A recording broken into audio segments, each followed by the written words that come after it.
Президент Касым-Жомарт Токаев в послании народу Казахстана принял ряд важных решений, касающихся сферы образования и культуры страны. Специалисты данной отрасли высказывают свое мнение по поводу послания. В послании президента было отмечено, что будет повышена заработная плата учителей и преподавателей, потому что учителя обязаны готовить качественных специалистов. В своем послании глава государства подчеркнул, что для развития науки мы должны уделять этому особое внимание. Конечно, социальный статус человека очень важен, но учитель – это человек, который верно служит обществу. Всю свою энергию посвящает воспитанию новых поколений для общества. Это известно с незапамятных времен.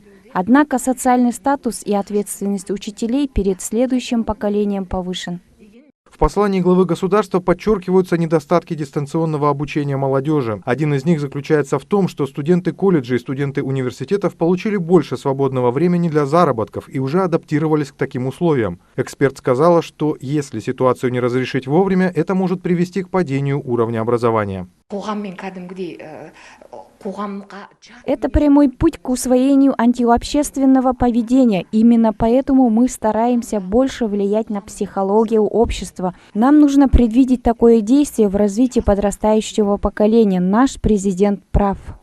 Историческая, культурная и духовная сферы вносят большой вклад в развитие нашей страны. Несмотря на разразившуюся мировую пандемию, отрасль не перестала работать. Мероприятия проводились онлайн, общение с иностранными гостями не прерывалось. Одним из таких мест является историко-культурный и литературно-мемориальный музей-заповедник Абайжи Дыбай-Бурле.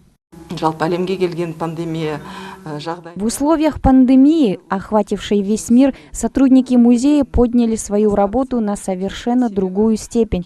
Конечно, количество посетителей сократилось из-за пандемии. Хотя поначалу это было похоже на некоторый застой, мы привыкли работать в онлайн-формате и сейчас параллельно ведем свою деятельность в офлайн и онлайн-форматах.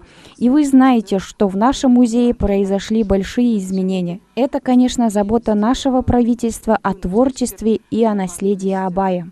В своем послании президент затронул актуальные вопросы. В нашей стране, переживающей индустриально-инновационное развитие, большой спрос на технические специальности. Их работа не замечается, но она нужна как воздух. Также в своем послании президент отметил, что не останутся в стороне и специалисты таких важных профессий.